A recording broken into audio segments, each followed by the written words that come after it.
I think that would be the bigger concern I would have with kids is what are they missing out on? And do we talk with them about that and how to balance those kinds of things? How to use a stopwatch, how to use a timer, how to use a time management system because they don't have much of an inner clock to help them. That might be another thing to add. Don't be afraid of the dark. Be careful with stars. Not every light is gonna guide you, baby. Not every light is gonna guide you. Hey everyone, this is Wayne, and before we jump into today's podcast, I want to let you know that we're brought to you by our friends over at Creating a Masterpiece. Creating a Masterpiece awakens the picture smarts for your kids, but it also builds structures for the other smarts to illuminate and come to life. There's some really cool things that happen, and I mean things that you'll learn inside of Dr. Kathy's teaching of the 8 smarts, but when you put them into practice, tangibly, physically, when you're painting or sculpting, there's something magical that kind of happens where they do really awaken. It awakens with body smarts and it awakens with people smart as a student or a kid might be working on a project and wanting to show you. The program at Creating a Masterpiece is really incredible because it gives you teaching and training for your kids to do an online project in a really simple, easy to do format that's a step-by-step format. I encourage you to go to the website, creatingamasterpiece.com. Again, that's creatingamasterpiece.com and find out more. Now let's turn to Dr. Kathy Cook. So Dr. Kathy, today on the Celebrate Kids podcast, in this daily segment, Facing the Dark, there's a new study that I found that says that there may be a so-called Goldilocks time frame where kids might face less risk when they use social media. The time frame doesn't cut out social media use completely, but it suggests that there's an amount of time that is quote unquote just right for kids to use it. It's a reference to the phrase Goldilocks uses in the fairy tale of the same name.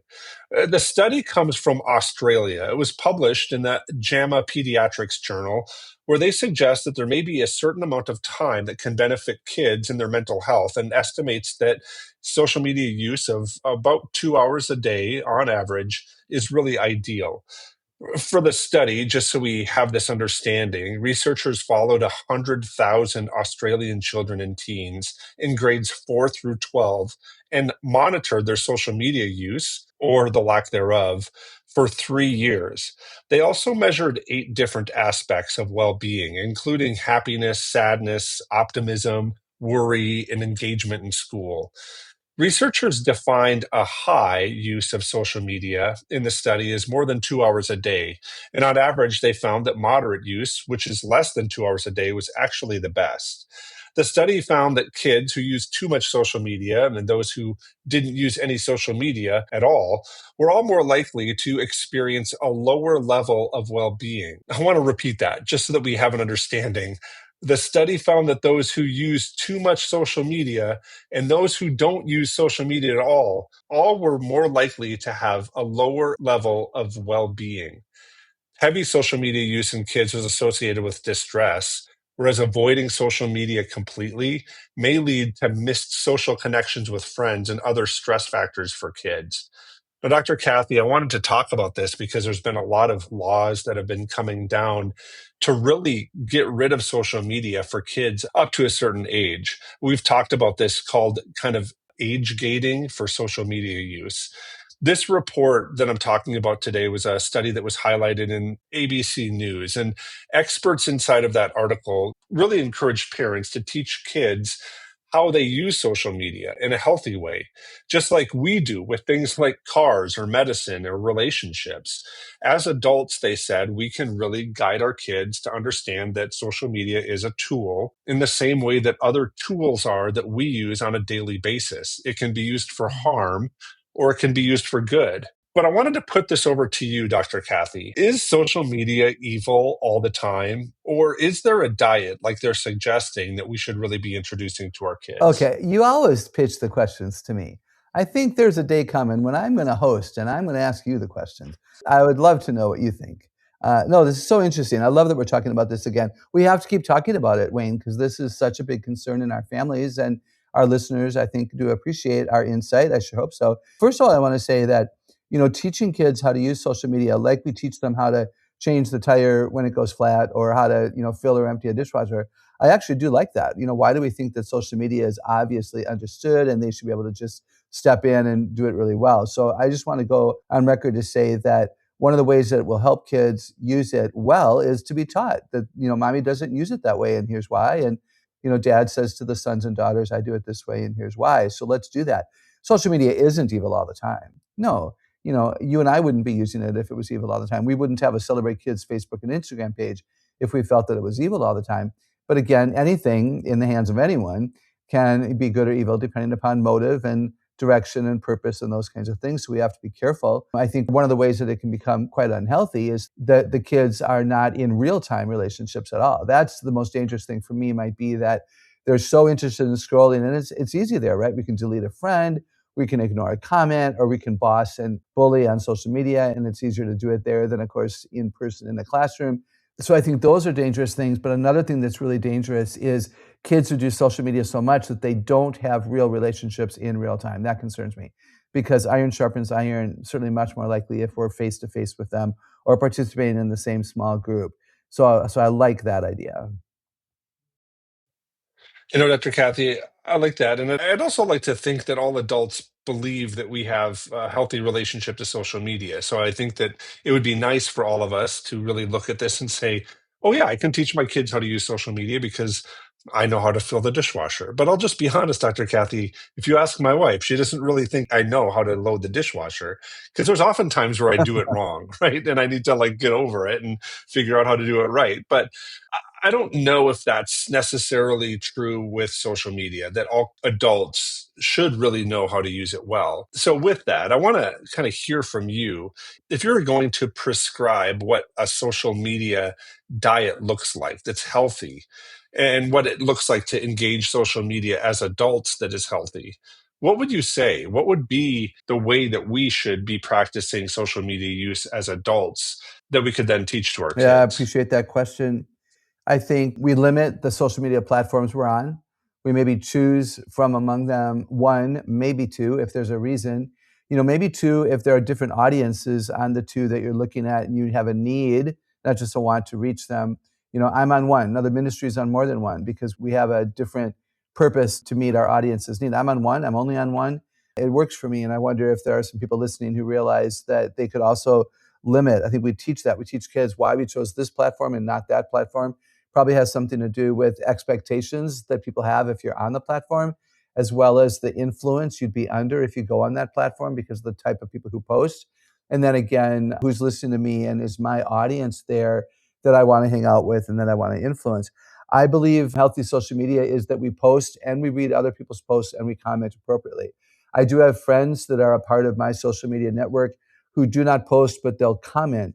Like, I want to know about your life. Don't just read about mine, but share about yours. And I think they have boundaries. Maybe there's good reason for that, but I'd love to teach kids that we should be comfortable. If we're there, let's do it. Let's post, let's read other people's posts, and let's appropriately comment when we can. I think social media use is learning. I think we learn. I click through on some things because I'm curious and I want to learn about maybe what my friend Benjamin does, but also there's a post that might be, oh no, an advertising post, that I didn't ask for, but it might look appealing and I might choose to click through because I want to be a learner there. I think we need to be honest. Good heavens, Wayne, we could teach character, right? So if in person you're patient and honest and you work to be a careful communicator, then how much more so must you do that on social media? I think we teach that, we talk about it, and we model that for sure. And that would make it a healthier diet. Now, I want to translate this to kids, especially as kids are growing and developing in greater ways. I think for a lot of us, we have a pretty fixed understanding, maybe that might be overcasting it, but I think a lot of adults can kind of take some different hits, maybe inside of social media channels or circles. But kids are building their understanding of their identity. And in that, also kind of an understanding of who they belong to and who their friends are. I wonder if this is a real challenge for them in a two-dimensional world. So, how would you translate what you kind of said for adults and how we can model this now to our kids? Is there anything that you'd say differently? I think I would add the concern I have that when children and teens and preteens and even young adults are on social media, they really then do not have that time to do something else. I think adults, it's easier for me to choose what to do with my time. I'm an adult. Am I getting the ministry responsibilities finished? Have I done personal business? Am I remembering to do what I've promised to do? And then I've got this time I can use for however I want. I think for kids, there's a busyness, right? There's school, there's academic pursuit, there's hobbies, there's possibly a job outside of school, there's paying attention to grandma, there's all kinds of things that kids need to be involved in. And a fear that I would have for children would be too much use of social media diminishes the amount of time that you have to develop a hobby, whether that be coloring or crocheting, as we've recently talked about on the podcast, or that we will if you haven't aired that one yet. And have they read enough? Have they practiced their math facts? Have they committed to a project to help the youth pastor? And are they forgetting on purpose to do that so that they can stay on their social media site? So I think that would be the bigger concern I would have with kids, is what are they missing out on? And do we talk with them about that and how to balance those kinds of things? How to use a stopwatch, how to use a timer, how to use a time management system, because they don't have much of an inner clock to help them. That might be another thing to add. As Dr. Kathy and I were talking today, it reminded me of a passage that comes out of Acts chapter 2. I'll begin reading at verse 42. They devoted themselves to the apostles' teaching and to fellowship, to the breaking of bread and to prayer. Everyone was filled with awe at the many wonders and signs that were performed by the apostles, and all the believers were together and had everything in common. The early church really thrived through presence. They shared meals and shared worship. They shared all of their life together. Belonging was something that was embodied. It wasn't really mediated. Communication was relational. It wasn't algorithmic. Social media offers our kids a lot of connection. It offers us a lot of connection, but it doesn't offer us communion. It can change relationships and maybe even replace some dynamics inside of our relationships, but it can't substitute for embodied belonging. When identity forms, it forms best when we're fully known. And I think that's true for our kids.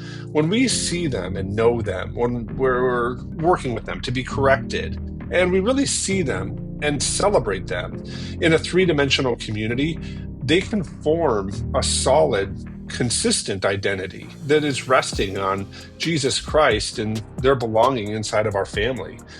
So for kids, I think that moderate social media use might help them maintain some friendships, but it can't carry the full weight of belonging. So for us as parents, I think it's really important for us to anchor their identity offline first, with family rhythms, with teams, with churches, with church, with service, with other shared work. Then social media becomes an accessory and not the foundation for their understanding of their belonging.